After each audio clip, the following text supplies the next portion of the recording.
2025 is about to reach its end, and with that, we are now closer than ever to the Game Awards. With a year full of one after another amazing games, we have been truly lucky to have such a stacked nominee list for Game of the Year. And as such, a lot of people are also looking forward for their favorite game to win. Now let me start by saying that this is not a diss video against any of those games. I think every game in that list absolutely deserves to win. The only small complaint I probably have is that Split Fiction didn't make the list. But the general consensus seems to be that Expedition 33 got this in the bag with basically zero competition.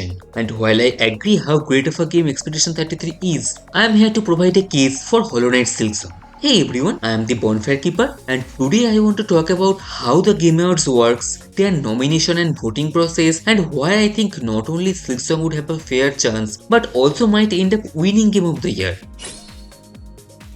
Whether you like Chip Kelly's cameos or not, you can't argue that this show has a big impact on the industry. And while it is not the only Game Awards show, this is certainly the biggest and the highest budget gaming show of the year since the death of E3. And as such, this show follows a particular set of standards when it comes to decide what games are going to be nominated to claim the Best of the Year title. Also, those standards have changed over time on its 11th year of running. So what does make a game eligible to be on the list? Game of the Year contenders are always games crafted to focus on single player journey to give you an unique experience. With the exception of Overwatch in 2016 and It Takes Two in 2021, these games always have world full of rich lore for a player to explore. And when it comes to lore, there is absolutely no doubt how good Team Cherry is and how much effort they put in world building. We have already witnessed it with Hollow Knight, and Silksong is no different. Every corner of Farlumi has a rich history, and every map serves a purpose to enhance the world story and not just only focus on gameplay. The difference between Moscow and Bywater's design is not just a gameplay mechanic of moving from a beginning area to a late game area. It also proves how the world works simply through gameplay design. While Moscow makes you believe how these pilgrims who lives a simpler life in this beautiful land full of greenery would fall for the propaganda of the Citadel, you can also see how the toxic environment of Bywater would make the inhabitants more hostile and cynical towards the Citadel and outsiders. Silksong doesn't hold your hand or coddle you to spoon feed you the story. It tells you the story with very simple mechanics, and it works. Every NPC in this game serves a purpose, and not just to help you progress through the game, but also to understand the lives these people lived once and how it all went wrong. Let's take everyone's favorite NPC for example,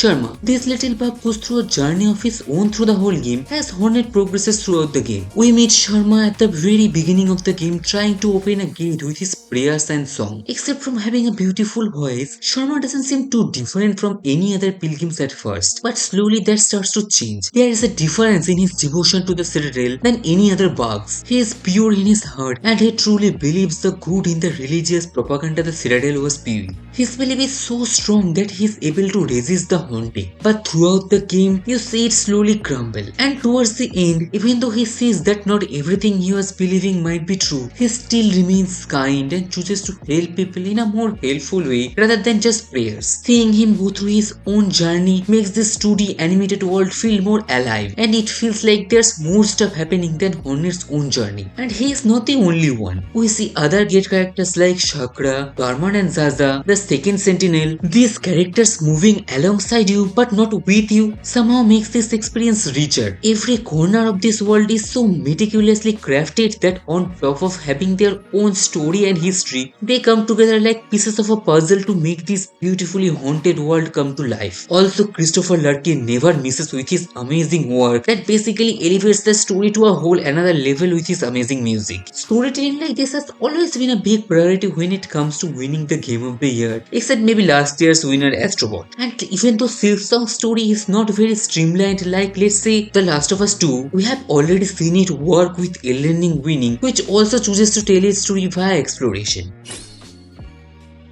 Hollow Knight already raised the bar with its gameplay in the Metroidvania genre, and Silksong not only follows the footsteps but enhances on it. But when it released, it did face a lot of controversy with its difficulty. Both newcomers and a lot of long-time fans were taken aback by how much of an elevation there was when it came to difficulty compared to Hollow Knight. While Hollow Knight was a hard game, Silksong definitely feels like it turned up the notch quite a lot to the point where a lot of people quit the game. Sinner's Road and Bailotter being one of the major culprits of it. So does it justify to win a Game of the Year if it turned off so many players? Well, I can't invalidate someone's experience who came from Hollow Knight expecting something different. Something that eases you in before throwing you in a demanding area like Hunter's March. Not everyone wants to bang their head against a wall for hours after being stuck in an area. Some people want to play something chill after a long day of work, and that's totally valid. But a game being too difficult has never held him back against winning Game of the Year, or Elden Ring wouldn't have won, and more so Shadow of the Earth wouldn't even get nominated. But it did. Silksong could have easily done what worked for Hollow Knight, and people would have loved it. But Team Cherry chose to do something more. I know I am mentioning Elden Ring a lot, but it is something similar that Elden Ring did compared to Dark Souls. At its core, it's similar to its predecessor. You have your needle or nail, you strike the enemies to get souls or shield, which you in turn use to heal, and when you die you respawn at a bench. But it still somehow manages to be distinct. Unlike Hollow Knight, Silksong demands your attention all the time, even outside of boss fights. While Hollow Knight had its own challenging bosses, exploration never made you sweat or take a break from playing because you were getting your ass kicked too much. Well, maybe excluding White Palace. But in Silksong, even common enemies have complex moveset and can easily kill you or overwhelm you. In an interview, Team Cherry explained why the enemies feel so much different in Silksong than Hollow Knight. In Hollow Knight, the bosses will move or do their attack based on the position of the player. If you are far away, they might do a long range attack. Up close, they might swing their weapon. But in Silksong, bosses will generally decide what they want to do and then move into the correct position to do it. The action gets decided first, so they won't just shoot you, but jump back and then shoot you. So if you ever felt like the bosses were attacking a place just as you move there, it's like they knew where you were going to be. That is the reason, and that is innovating the existing gameplay in a new way that is always prioritized in the Game Awards. Another thing in my opinion that gets improved is how the tool system works compared to the charm system. Don't get me wrong, I do love the charm system, but there was no variety in builds that would work in a similar level. Yes, there were a lot of cool charms, but by the end of it, it always boils down to Shaman Stone, Quick Slash and Unbreakable Strength. And I am not counting any speedrun stats, I'm just talking about normal people's experience. But in Silksong, with color-coded tools and crests, you have so many different types of builds that make it a lot more fun to actually try these type of builds. And that makes Silksong a lot more replayable than a lot of other nominees in the list. Yes, the enemies are faster, does a lot more damage, and a lot smarter. Yes, it's hard, but it's never unfair. Hornet is also a lot faster than the Knight. She has a bigger arsenal at her disposal to overcome various difficulties. She has a faster and better heal, and the game makes sure you always have an answer for an area that might seem too hard at sometimes. If you are struggling too hard, you just need to explore more, because if you do, you find answers like Wreath of Purity against Bile-Water, and that's how Silksong rewards people who engages with its mechanic. What Silksong did to Metroidvania is similar to what Baldur's Gate 3 did to CRPGs. Both of these genres are very old and have been here since the late 80s to 90s, but over time they have become more niche genres and not being too mainstream compared to what the AAA industry was producing. But somehow Baldur's Gate 3 revived the turn-based system with being such an amazing game and bringing in a newer, younger fanbase who have not played these type of games before. And since they liked it so much,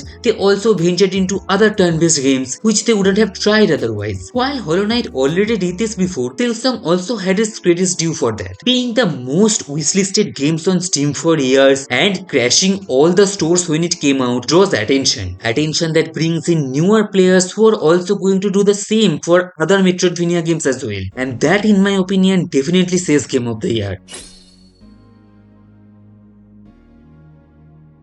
So how does this whole system work exactly? Every category in the awards are chosen by a jury that consists of 100 plus media outlets like IGN, GameSpot, Eurogamer, Famitsu, The Guardian, and even giant powerhouses like the New York Times. They all set their own list of nominations in, and in the end the games with the most votes by the jury makes the list. After the nominations gets announced, the voting is split into two groups, where 90% of the votes are counted by the jury and the remaining 10% are from from the fans. Now if you agree with this system or not, because there can be jury biases, it doesn't matter, as TGA provides the reason the fans would count for so less is because they don't want the fans easily swayed by outside influence or to prevent smaller games from getting robbed by bigger crowd of AAA games. Now despite the last point, one of the main critics of the Game Awards was how it always tends to lean heavily towards the game made by big studios, and it did feel that way on its first 7 years of winners always being AAA games. TGA was also heavily criticized when The Last of Us 2 won over the indie darling Hades, but ever since then from 2021, TGA has tried to rectify this by favoring games made by smaller studios and teams as well. We saw it happen with It Takes Two, Baldur's Gate 3 and even Astro Bot. While that was a Sony project, the team behind it, Team Asobi, was not some big studio with a lot of experience. So I disagree with the idea that Silksong wouldn't win because it is not exactly tailored to be Game of the Year material, because I think it actually ticks a lot of the points the jury seems to prefer these days. We have seen the gaming media outlets be more outspoken on their support of indie games now more than ever. Silksong provides that artistic, cohesive, tightly designed gameplay with beautiful music in an amazingly built world, and while I would agree that Expedition 33 also does them perfectly as well and has a larger audience base, the jury votes being the majority tips the balance of the scale in the favor of Silksong 2. Silksong created a cultural movement in gaming history prior to its release, and even though critics claim that hype doesn't matter, it most definitely influences the votes. The wait for Silksong release became an event on itself, with gaming journalists constantly creating content from the Silk Sanity of the Silksong subreddit to Jeff Keighley himself mentioning Silksong a lot on his shows, even other studios like the Deadpool VR game using Silksong release to promote them. All the studios that delayed their games when Silksong finally announced its date, and the eventual release with Steam, Nintendo and the PlayStation Store going down under a minute. That kind of moment always leaves an impact on anyone, let it be the jury or the regular fans. Silksong was called the GTA 6 of indie games for a reason, and this year 4 of the 6 nominees are indie games made by either indie devs or smaller studios, so there is no reason to assume it would be tipped in the favor of Nintendo or Hideo Kojima.